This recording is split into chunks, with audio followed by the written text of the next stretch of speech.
Hey there, I thought I would just share with you a little part of my world.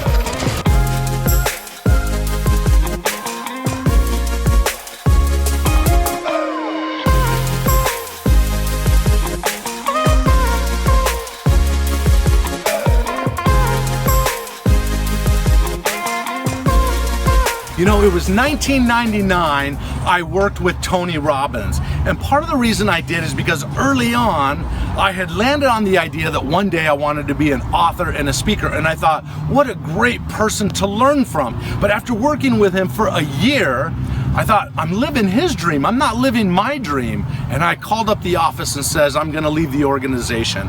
And in doing that, I called my parents and said, hey, Mom, Dad, my Utah house is being rented out to renters. Is there any way that we can come up to Washington and we can live in the basement of your house? We'll only be there for 2 months. Well, long story short, those 2 months turned into 5 years in the basement of that house. And you know what? It was a difficult time. We almost lost everything financially. At the time, I had my wife, we had 2 sons, they were young, and I didn't know what I was gonna do. I had tried so many different things. I was doing my seminar called The Power to Shape Your Life, but you know what? It wasn't working.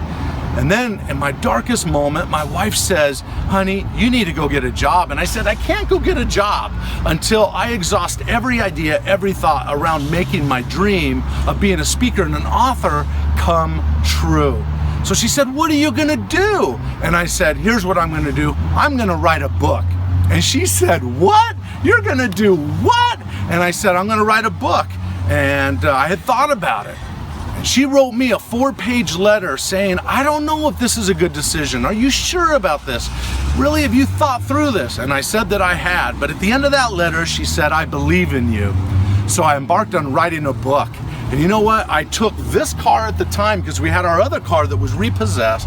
We took this car and I drove it a mile down from my parents' home down to this parking lot. And I began writing If You Think You Can, right? In the backseat of the car, I used this computer, the old Apple titanium computer, and I sat there and typed and typed and typed for 2 months straight. Here's the rough manuscript, by the way. At the end of writing this book, it was published a few months later. And would you believe me if I told you that in a matter of just a couple months after it was published, If You Think You Can became an international bestseller, selling in over 34 countries in 2005. So my message for you is, no matter where you're at today, no matter what your past looks like, your goals and dreams await your arrival. There are still possibilities for you if you will act, if you will take action. You may say, well, I don't know what action I should take. I didn't know what action I should take either. But you know what? You start taking action and the answers will come. Believe in yourself, believe in your dreams and in your goals, take action, and may you unleash your greatness within.